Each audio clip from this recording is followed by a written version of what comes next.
नमस्कार।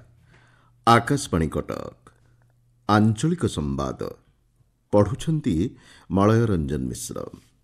मुख्य संवाद राज्य में प्राय 11,000 एकर गोचर जमी जबरदखल रही विधानसभा सूचना देले राजस्व मंत्री। चलित वर्षर मैट्रिक परीक्षा आसंता कालीठारू आरंभ। भुवनेश्वर एक घरोई विश्वविद्यालय नेपाली छात्री मृत्यु घटनार तदंत आरंभ कले उच्चस्तरीय कमिटी। एवं सामाजिक सुरक्षा संपर्कित वार्ता नहीं आज विश्व में पालन करा जाउछि सामाजिक न्याय दिवस। राज्यर 10,971.112 एकर गोचर जमी जबरदखल रही।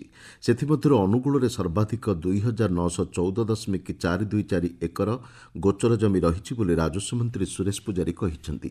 विधानसभा आज संपर्क में सूचना दे से कहते राज्यर मोट गोचर जमीर परिमाण हो 11,20,779.592 एकर। अन्य जिलाଗୁଡ଼ିକ ମଧ୍ୟରେ କେନ୍ଦୁଝରରେ 1,025.899 एकर, କଳାହାଣ୍ଡିରେ 941.74 ଏକର, ନବରଙ୍ଗପୁରରେ 901.15 ଏକର ଏବଂ ଗଞ୍ଜାମରେ 473.941 ଏକର ଜମି ଜବରଦଖଲରେ ରହିଥିବା ମନ୍ତ୍ରୀ ଶ୍ରୀ ପୂଜାରୀ ଗୃହରେ ସୂଚନା ଦେଇଛନ୍ତି। ପରିବହନ ଟିକସ ବାବଦରେ ଗତ 5 ବର୍ଷ ମଧ୍ୟରେ ରାଜ୍ୟରେ 9,688 କୋଟି ଟଙ୍କା ଆଦାୟ ହୋଇଛି। ଏକ ପ୍ରଶ୍ନର ଉତ୍ତରରେ ପରିବହନ ମନ୍ତ୍ରୀ ବିଭୂତିଭୂଷଣ ଜେନା କହିଛନ୍ତି ଟିକସ ଖିଲାପକାରୀ ଯାନଗୁଡ଼ିକଠାରୁ ଦିନକୁ 100 ଟଙ୍କା ଲେଖାଏଁ ଜରିମାନା ଆଦାୟ ହେବାର ବ୍ୟବସ୍ଥା ରହିଛି ବୋଲି କହିଛନ୍ତି। ସେହିଭଳି ଅନ୍ୟ ଏକ ପ୍ରଶ୍ନର ଉତ୍ତରରେ ସେ କହିଛନ୍ତି ଗତ ଜୁନ୍ ମାସରୁ ଏପର୍ଯ୍ୟନ୍ତ ଦୁର୍ଘଟଣାରେ 3,717 ଜଣଙ୍କର ମୃତ୍ୟୁ ହୋଇଛି। ରାଜ୍ୟରେ ଏହି ସମୟସୀମା ମଧ୍ୟରେ 6,327ଟି ସଡ଼କ ଦୁର୍ଘଟଣା ଘଟିଥିବା ମନ୍ତ୍ରୀ ଶ୍ରୀ ଜେନା ସୂଚନା ଦେଇଛନ୍ତି। ରାଜ୍ୟରେ 31ଟି ବୃହତ ଜଳ ପ୍ରକଳ୍ପ ଏବଂ 27ଟି ବ୍ୟାରେଜ୍ ନିର୍ମାଣ କରାଯିବ ବୋଲି ସଂସଦୀୟ ବ୍ୟାପାର ମନ୍ତ୍ରୀ ମୁକେଶ ମହାଲିଙ୍ଗ କହିଛନ୍ତି। ବିଧାନସଭାରେ ଏକ ପ୍ରଶ୍ନର ଉତ୍ତରରେ ମନ୍ତ୍ରୀ ଶ୍ରୀ ମହାଲିଙ୍ଗ କହିଛନ୍ତି 79ଟି କ୍ଷୁଦ୍ର ଜଳ ପ୍ରକଳ୍ପ ଏବଂ 72ଟି ଷ୍ଟ୍ରକ୍ଚର ପାଇଁ ସରକାର ଲକ୍ଷ୍ୟ ରଖିଛନ୍ତି।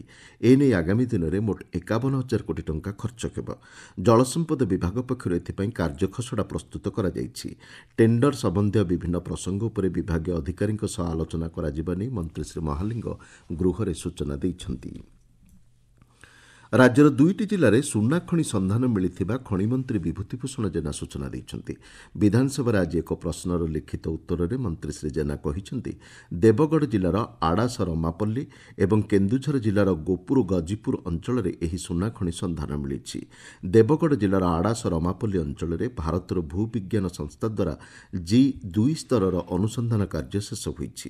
ଅନ୍ୟପକ୍ଷରେ କେନ୍ଦୁଝର ଜିଲ୍ଲାର ଗୋପୁର ଗଜିପୁର ଅଞ୍ଚଳରେ G3 ସ୍ତରର ଅନୁସନ୍ଧାନରେ ସକାରାତ୍ମକ ଫଳାଫଳ ମିଳିଛି। ଚୂଡ଼ାନ୍ତ ରିପୋର୍ଟ ହସ୍ତଗତ ହେବା ପରେ ବୈଷୟିକ କମିଟିର ସୁପାରିଶ ଆଧାରରେ ପରବର୍ତ୍ତୀ ପଦକ୍ଷେପ ଗ୍ରହଣ କରାଯିବ ବୋଲି ମନ୍ତ୍ରୀ ଶ୍ରୀ ଜେନା କହିଛନ୍ତି। ଓଡ଼ିଶା ମାଧ୍ୟମିକ ଶିକ୍ଷା ପରିଷଦ ଦ୍ୱାରା ପରିଚାଳିତ ମାଟ୍ରିକ୍ ପରୀକ୍ଷା ଆସନ୍ତା କାଲିଠାରୁ ଆରମ୍ଭ ହେବ। ପରୀକ୍ଷା ପୂର୍ବରୁ ଆଜି ପରୀକ୍ଷା କେନ୍ଦ୍ରଗୁଡ଼ିକରେ ଆନୁଷଙ୍ଗିକ ବିଧି ବ୍ୟବସ୍ଥା ନେଇ ବୋର୍ଡ ପକ୍ଷରୁ ଚୟନ କରାଯାଇଥିବା ନୋଡାଲ୍ ସେଣ୍ଟର ଏବଂ ସମ୍ବେଦନଶୀଳ ପରୀକ୍ଷା କେନ୍ଦ୍ରରେ ଲାଇଭ୍ ଷ୍ଟ୍ରିମିଂ ବ୍ୟବସ୍ଥାର ଅନୁଧ୍ୟାନ କରାଯାଉଛି।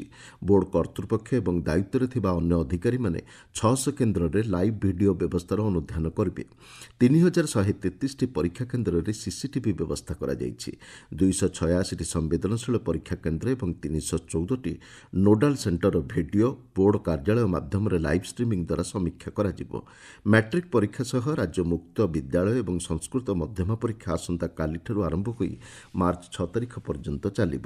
ସୂଚନା ଅନୁଯାୟୀ 4 ସ୍ତରୀୟ ସ୍କ୍ୱାଡ୍ ବ୍ୟବସ୍ଥା ସହ ମୋଟ 172ଟି ଟିମ୍ ଏଥିପାଇଁ ଗଠନ କରାଯାଇଛି। ଚଳିତ ବର୍ଷ 30ଟି ଜିଲ୍ଲାର 3,029ଟି ପରୀକ୍ଷା କେନ୍ଦ୍ରରେ 5,20,649 ଜଣ ପରୀକ୍ଷାର୍ଥୀ ପରୀକ୍ଷା ଦେଉଛନ୍ତି।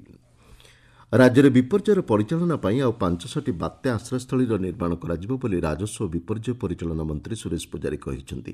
ବିଧାନସଭାରେ ବିଜେଡି ବିଧାୟକ ପ୍ରତାପ ଦେବଙ୍କ ପ୍ରଶ୍ନର ଉତ୍ତରରେ ମନ୍ତ୍ରୀ ଶ୍ରୀ ପୂଜାରୀ କହିଛନ୍ତି ରାଜ୍ୟର 25ଟି ଜିଲ୍ଲାରେ 909ଟି ବହୁମୁଖୀ ବାତ୍ୟା ଏବଂ ବନ୍ୟା ଆଶ୍ରୟସ୍ଥଳୀ ନିର୍ମାଣ କରାଯାଇଛି। ଚଳିତ ଆର୍ଥିକ ବର୍ଷରେ ଏହାର ମରାମତି ପାଇଁ ରାଜସ୍ୱ ବିଭାଗ ବିଭିନ୍ନ ଜିଲ୍ଲାକୁ 48,72 ଲକ୍ଷ ଟଙ୍କା ପ୍ରଦାନ କରିଛନ୍ତି। ମନ୍ତ୍ରୀ କହିଛନ୍ତି 909 ବହୁମୁଖୀ ବାତ୍ୟା ଏବଂ ବନ୍ୟା ଆଶ୍ରୟସ୍ଥଳୀ ମଧ୍ୟରୁ 600ଟି ବାତ୍ୟା ଏବଂ 309ଟି ବନ୍ୟା ଆଶ୍ରୟସ୍ଥଳୀ ରହିଛି। ଆଗାମୀ ଦିନରେ ବିଭିନ୍ନ ଜିଲ୍ଲାରେ ନୂଆ ଆଶ୍ରୟସ୍ଥଳୀ ନିର୍ମାଣ ପାଇଁ ବିଭାଗ ଲକ୍ଷ୍ୟ ରଖିଛି ବୋଲି ମନ୍ତ୍ରୀ ଶ୍ରୀ ପୂଜାରୀ ଗୃହରେ ସୂଚନା ଦେଇଛନ୍ତି। ଆପଣମାନେ ଆଞ୍ଚଳିକ ସମ୍ବାଦ ଶୁଣୁଛନ୍ତି ଆକାଶବାଣୀ କଟକ କେନ୍ଦ୍ରରୁ।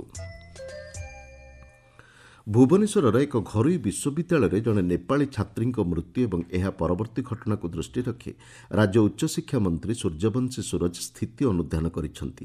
ଛାତ୍ରଛାତ୍ରୀଙ୍କ ସହାୟତା ନିମନ୍ତେ ଉଚ୍ଚଶିକ୍ଷା ବିଭାଗ ପକ୍ଷରୁ 4ଟି ହେଲ୍ପଲାଇନ୍ ନମ୍ବର ଜାରି କରାଯାଇଛି। ଏହି ପ୍ରସଙ୍ଗରେ ବୈଷୟିକ ମନ୍ତ୍ରୀ ସମ୍ପଦ ସ୍ୱାଇଁ ଛାତ୍ରଛାତ୍ରୀଙ୍କୁ ଫେରିଆସିବାକୁ ନିବେଦନ କରିଛନ୍ତି। ଏ ସମ୍ପର୍କିତ ଏକ ଉଚ୍ଚସ୍ତରୀୟ କମିଟି ଗଠନ ସହ ରାଜ୍ୟ ଗୃହ ବିଭାଗର ଅତିରିକ୍ତ ମୁଖ୍ୟ ଶାସନ ସଚିବ ବିଶ୍ୱବିଦ୍ୟାଳୟର କ୍ୟାମ୍ପସ୍ ଗସ୍ତ କରି ଘଟଣାର ଅନୁଧ୍ୟାନ କରିଛନ୍ତି ବୋଲି ମନ୍ତ୍ରୀ ଶ୍ରୀ ସ୍ୱାଇଁ କହିଛନ୍ତି। ମାନ୍ୟବର ମୁଖ୍ୟମନ୍ତ୍ରୀ ଅପିଲ କରିଛନ୍ତି ସମସ୍ତେ ଫେରି ଆସନ୍ତୁ ସବୁ ଛାତ୍ରଛାତ୍ରୀ ମାନେ ଏବଂ ଶାନ୍ତି ଶୃଙ୍ଖଳା କିଭଳି ଭାବରେ ଫେରି ଆସିବ ମାନ୍ୟବର ମୁଖ୍ୟମନ୍ତ୍ରୀ ଅପିଲ କରିଛନ୍ତି। ନିଶ୍ଚିତ ଭାବରେ ଦୃଢ଼ କାର୍ଯ୍ୟାନୁଷ୍ଠାନ ଗ୍ରହଣ କରାଯିବ ଏବଂ ଗତକାଲି ମଧ୍ୟ ନେପାଳର ମଧ୍ୟ ଗୋଟେ ଟିମ୍ ଆସିଥିଲେ। ଆମର ମଧ୍ୟ ହାୟର ଏଜୁକେସନ ମିନିଷ୍ଟର ଏବଂ ଆମର ହେଲ୍ଥ ମିନିଷ୍ଟର ମଧ୍ୟ ଚିଫ୍ ସେକ୍ରେଟାରୀ ଆଲୋଚନା ମଧ୍ୟ ହୋଇଛି। ନିଶ୍ଚିତ ଭାବରେ ଏ ଘଟଣାକୁ ସରକାର ଗୁରୁତର ସହ ନେଇଛନ୍ତି।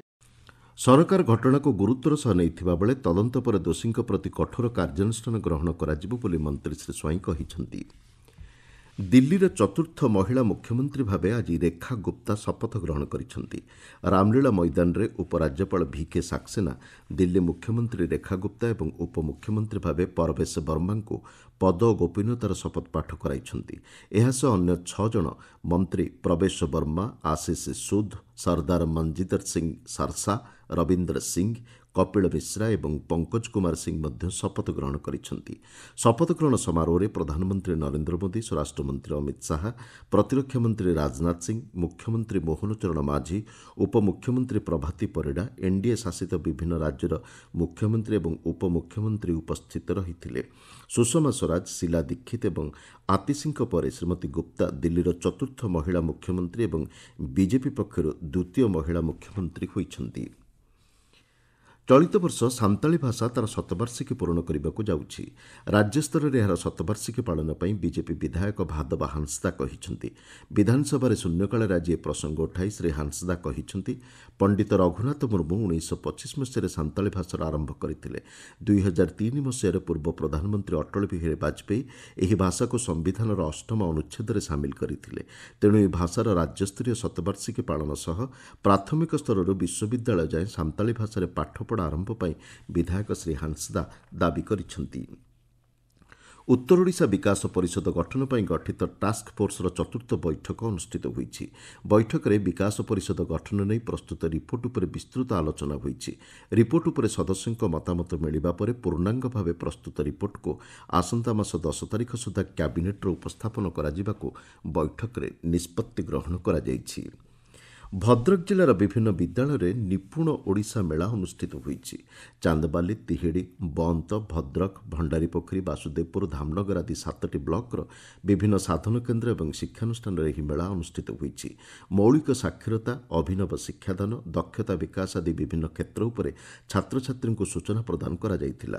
ଏହି ଅବସରରେ ଶିକ୍ଷା ସାମଗ୍ରୀ ଷ୍ଟଲ୍ମାନ ପ୍ରସ୍ତୁତ କରାଯାଇଛି। ବିଶ୍ୱରୁ ଦାରିଦ୍ର୍ୟ, ଲିଙ୍ଗଗତ ଅସମାନତା, ବେକାରୀ, ମାନବାଧିକାର ଏବଂ ସାମାଜିକ ସୁରକ୍ଷା ସମ୍ପର୍କିତ ଆହ୍ୱାନଗୁଡ଼ିକର ମୁକାବିଲା ଦିଗରେ ସଚେତନତା ସୃଷ୍ଟି ଲକ୍ଷ୍ୟରେ ପ୍ରତିବର୍ଷ ଆଜିର ଦିନକୁ ବିଶ୍ୱ ସାମାଜିକ ନ୍ୟାୟ ଦିବସ ଭାବେ ପାଳନ କରାଯାଉଛି। ଜାତିସଂଘ ସାଧାରଣ ପରିଷଦର ଅନୁମୋଦନ କ୍ରମେ 2009 ମସିହାରୁ ପ୍ରତିବର୍ଷ ଫେବୃଆରୀ 20 ତାରିଖକୁ ଏହି ଦିବସ ପାଳନ ପାଇଁ ସ୍ଥିର କରାଯାଇଥିଲା। ସାମାଜିକ ଅନ୍ୟାୟ ବିରୋଧରେ ସ୍ୱର ଉତ୍ତୋଳନ, ଲିଙ୍ଗଗତ, ଶାରୀରିକ ଭେଦଭାବ ଏବଂ ଧର୍ମ ଆଧାରିତ ଚିନ୍ତାଧାରା ମଧ୍ୟରେ ଥିବା ଦୂରତ୍ୱକୁ ହ୍ରାସ କରି ବିଭିନ୍ନ ସମ୍ପ୍ରଦାୟକୁ ଅନ୍ତର୍ଜାତୀୟ ସ୍ତରରେ ଏକତ୍ର କରିବା ଏହି ଦିବସର ମୁଖ୍ୟ ଉଦ୍ଦେଶ୍ୟ। ଚଳିତ ବର୍ଷର ବାର୍ତ୍ତା ରହିଛି ଅନ୍ତର୍ଭୁକ୍ତିକୁ ସଶକ୍ତିକରଣ, ସାମାଜିକ ନ୍ୟାୟ ପାଇଁ ଦୂରତ୍ୱ ହ୍ରାସ କରିବା। ରାଜ୍ୟର କେତେକ ସ୍ଥାନରେ ବର୍ଷା ହୋଇଯାଇଛି। ଗତକାଲି ବାଲେଶ୍ୱରରେ ସର୍ବାଧିକ 17.6 ମିଲିମିଟର ବର୍ଷା ରେକର୍ଡ କରାଯାଇଛି। ଭୁବନେଶ୍ୱର ଆଞ୍ଚଳିକ ପାଣିପାଗ ବିଜ୍ଞାନ କେନ୍ଦ୍ର ସୂଚନା ଅନୁଯାୟୀ ଆସନ୍ତା 24 ଘଣ୍ଟା ମଧ୍ୟରେ ଘଡ଼ଘଡ଼ି ସହ ବର୍ଷା ହେବା ନେଇ ମୟୂରଭଞ୍ଜ, ବାଲେଶ୍ୱର, ଭଦ୍ରକ, କେନ୍ଦୁଝର, ସୁନ୍ଦରଗଡ଼, ଯାଜପୁର, କଟକ, ଜଗତସିଂହପୁର ଓ ଢେଙ୍କାନାଳ ଜିଲ୍ଲା ପାଇଁ ସତର୍କ ସୂଚନା ଜାରି କରାଯାଇଛି। ମୁଖ୍ୟ ସମ୍ବାଦଗୁଡ଼ିକ ପୁଣିଥରେ। ରାଜ୍ୟରେ ପ୍ରାୟ 11,000 ଏକର ଗୋଚର ଜମି ଜବରଦଖଲରେ ରହିଛି। ବିଧାନସଭାରେ ସୂଚନା ଦେଲେ ରାଜସ୍ୱ ମନ୍ତ୍ରୀ। ଚଳିତ ବର୍ଷର ମାଟ୍ରିକ୍ ପରୀକ୍ଷା ଆସନ୍ତାକାଲିଠାରୁ ଆରମ୍ଭ। ଭୁବନେଶ୍ୱରର ଏକ ଘରୋଇ ବିଶ୍ୱବିଦ୍ୟାଳୟରେ ନେପାଳୀ ଛାତ୍ରୀ ମୃତ୍ୟୁ ଘଟଣାର ତଦନ୍ତ ଆରମ୍ଭ କଲେ ଉଚ୍ଚସ୍ତରୀୟ କମିଟି। ଏବଂ ସାମାଜିକ ସୁରକ୍ଷା ସମ୍ପର୍କିତ ବାର୍ତ୍ତା ନେଇ ଆଜି ବିଶ୍ୱରେ ପାଳନ କରାଯାଉଛି ସାମାଜିକ ନ୍ୟାୟ ଦିବସ।